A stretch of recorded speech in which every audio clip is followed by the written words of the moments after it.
living off his ex-wife. You know, he needed her, and she didn't like me because she didn't like my mom.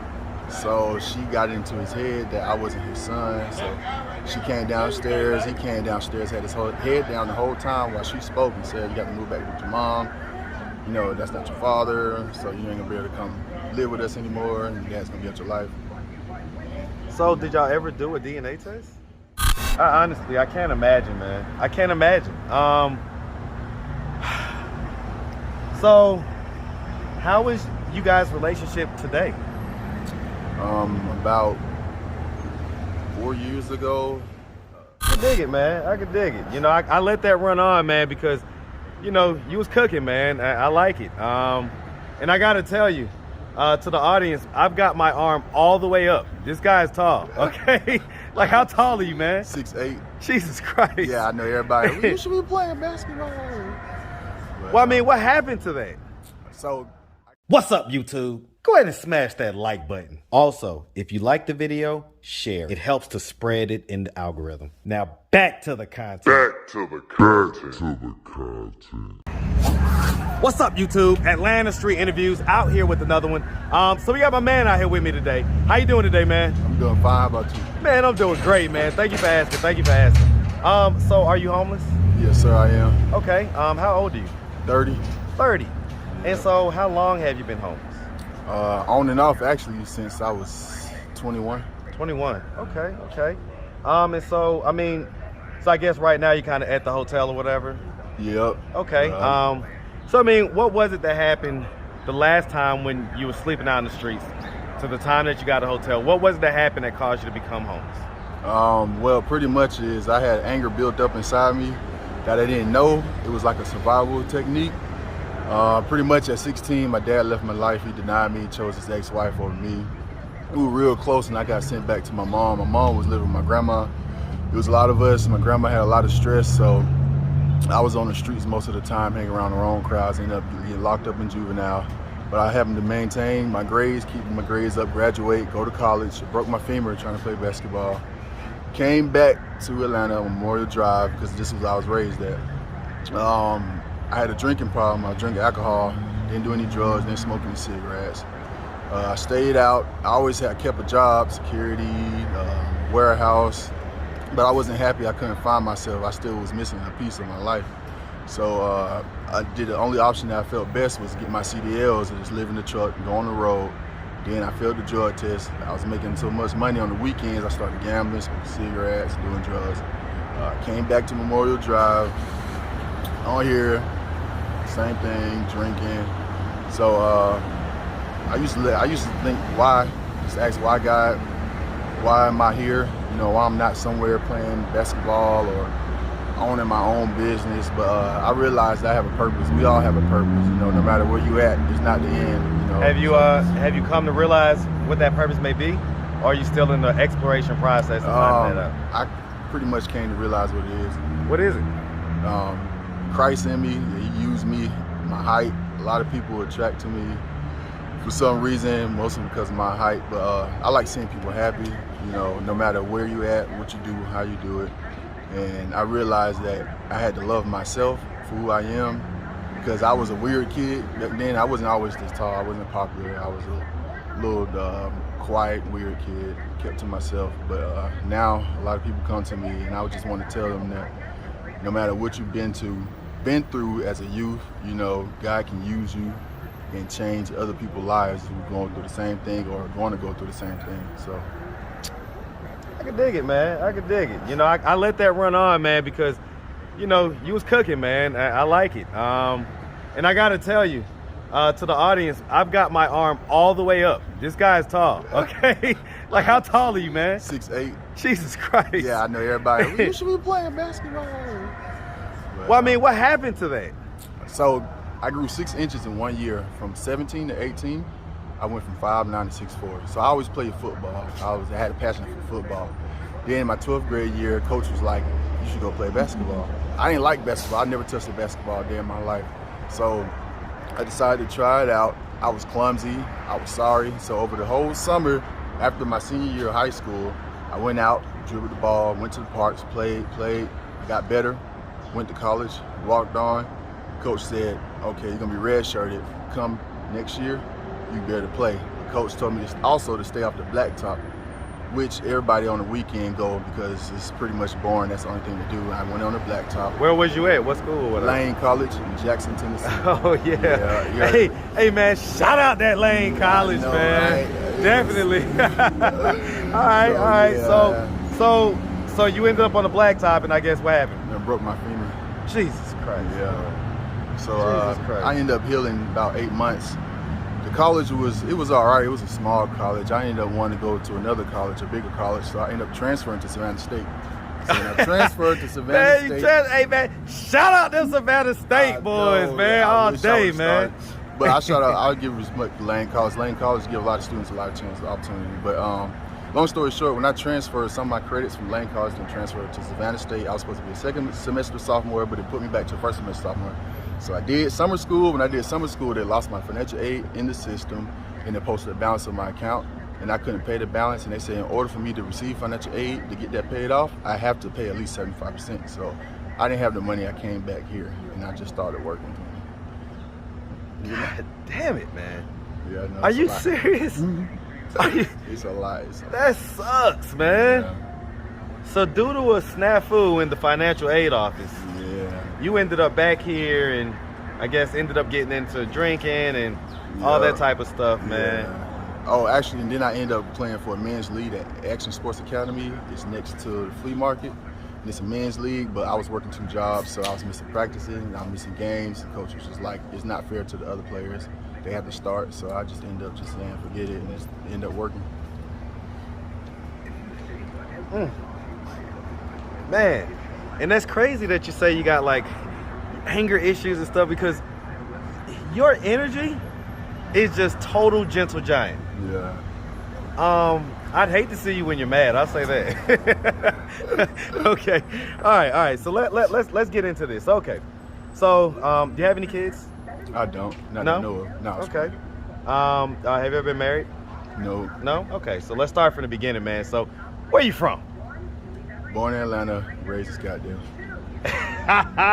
Hey man, beef it up, man. Yeah, beef it up, hey, Scottsdale, man. You can beef it up. We can see your boy, you heard? Hey, man. That's boy right here, you heard? Yeah, that's too tall right here. The RZA. Hey. You know what I'm saying? The star. Hey, man, you see it, man. Yeah. Hey, okay. Hey, man, shout out Atlanta, man. Oh, yeah. And definitely shout out that Scottsdale, man. Yeah. All day, that's that real east side right there, man. All day, man. All right, so growing up in Scottsdale, did you have both your mom and your dad in the household? So I had my mom and my grandma. Okay, and yeah, you said that at some point you was living with your dad. Yep. And then he denied you. Is that what you said? Yeah, he pretty much chose his ex-wife. He was living off his ex-wife. You know, he needed her, and she didn't like me because she didn't like my mom. So she got into his head that I wasn't his son. So she came downstairs. He came downstairs, had his whole head down the whole time while she spoke and said, "You got to move back with your mom. You know, that's not your father. So you ain't gonna be able to come live with us anymore. And your dad's gonna be out your life." So did y'all ever do a DNA test? No, because is he still living? Yes, he is. Okay, go ahead. No, because what? Because my dad wanted my mom to get the DNA test, and my mom said she's not paying $200 because she know he's the father. So he was like, he's not paying either. So we just left it alone. Do you look like him? I do. Is he tall? 6'4". My mom's 6'2". Are you kidding me right now, man? So, how did you feel about that? What age were you when that happened? I was 16. You was 16? Yeah. How did that make you feel, man? I was. It was a type of anger that I felt numb, and I acted like I didn't care. So I pretty much dug it real deep down, you know, so I won't express have to that deal anger. with it. Yeah, you won't have to face it. Over the weeks, months, and years, it was just down there, and I didn't even know until certain things would happen, and I would explode, which would cause a consequence that would push push you back. Yeah, push me back. Yeah, it's called a trigger. Yeah. It's called a trigger. You get triggered, and all those feelings that you try to push deep down inside just rush up. And this happens so much, man. Man, honestly, I can't imagine, man. I can't imagine. So, how is you guys' relationship today? About 4 years ago, he hit me up on. Well, I hit him up on Facebook. He asked me how I was doing. Asked him how he was doing, but it wasn't like a texting because I was in school. He was working, and then I guess about a year later after that, he sent me a text because I sent him a text on Messenger, and he was like, "You understand you're not my son? Why you keep hitting me up?" So I pretty much just was like, "All right." Well, nobody ever thought like, let's go get this DNA test. Like, I mean, I'll pay for the DNA test, man. Like, Yeah. So okay, what's this guy's name, man? Let's. So I'm named after him. I'm the fourth. What's your name, brother? Charles Wells. Fourth. So you're named after him. Yeah. You know, I gotta tell you, man, as the adult and as the man, the responsibility was on him to get a DNA test. You know, did he raise you up to that point? Yep. He raised you up to the age of 16 Yep. and then just stopped. Stop like that. Did you ever talk to anybody about that, man? Not like. Not like a therapist or anything like that? No. I was just like, I don't want to talk about it. It's whatever, pass it back. Okay. And so what about your mom? Like, you know, how's you guys' relationship today? Oh yeah, I love my mom to death. She's a real spiritual lady, God-fearing woman. She's a prayer warrior. I mean, what's her thoughts on that whole thing? Like, you know, listen, paternity fraud is real, right? So I understand your dad wanting to get a test, but then just get the test. I get it. I mean, there's plenty of stories of guys raising kids that ain't theirs, and they don't find out until their 18th birthday. So I get it, but, you know, if you look like him, you got his height, or you got both of their heights, I guess. But the point is that, all right, so who does he think your dad is? He said some guy that's tall like me, my height, about 6'7", 6'8". And because he didn't see me after I hit my growth spurt.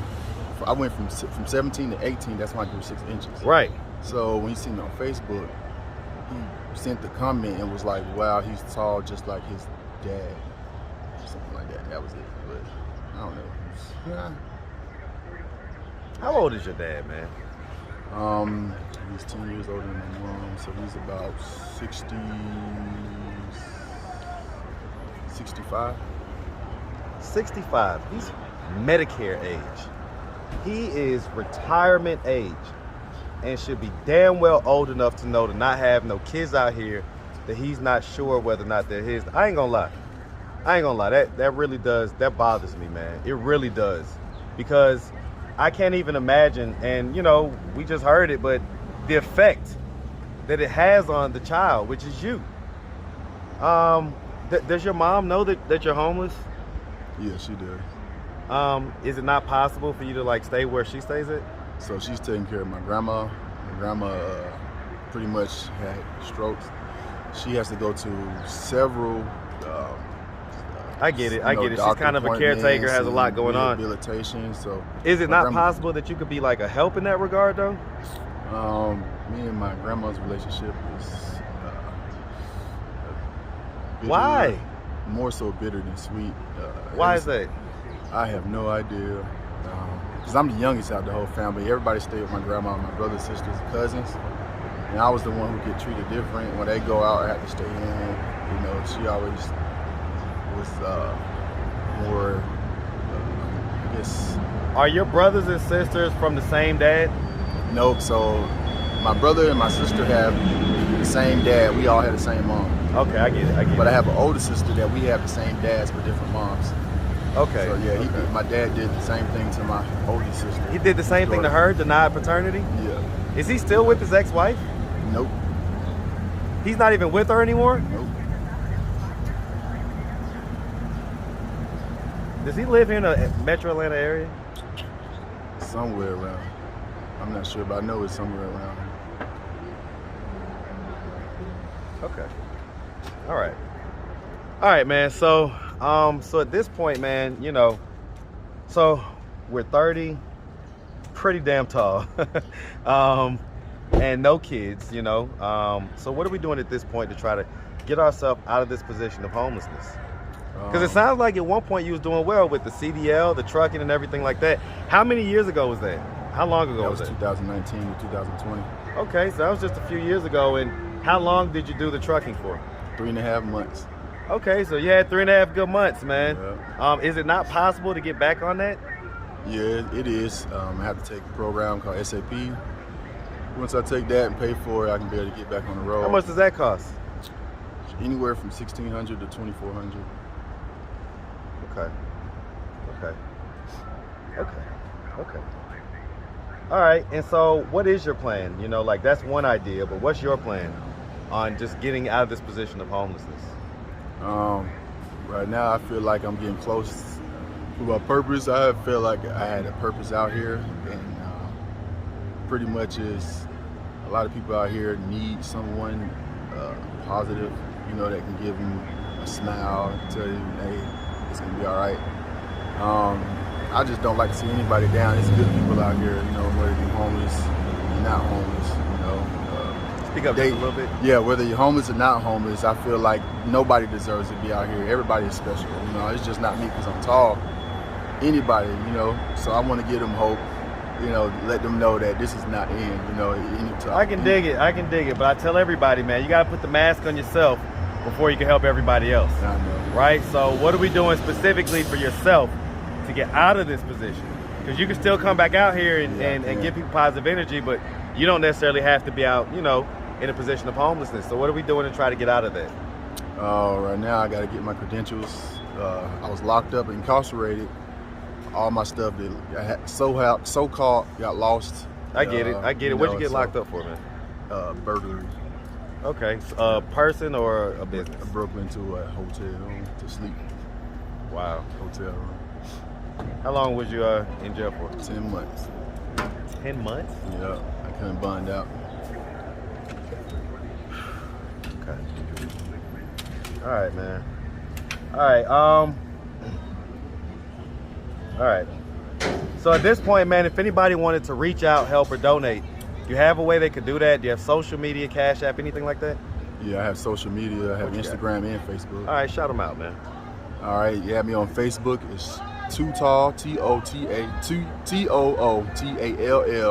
Wells, Wells. My Instagram is Too Tall, Tootall_fit_Wells. Okay, man. All right. I want to, man, definitely give my condolences to the family of the rapper Takeoff. I just got the news that, you know, unfortunately he was taken away either this morning or last night. I think it was sometime this morning though in Houston, and so definitely want to give my condolences, man. I love the Migos, and of course they're based out here in Atlanta, man. So RIP, man, for sure. And listen, man, we really appreciate you taking the time, answering all of our questions. We definitely wish you nothing but the best out here, all right? Thank you. My God, man. Make sure you have a good one. You too. Right.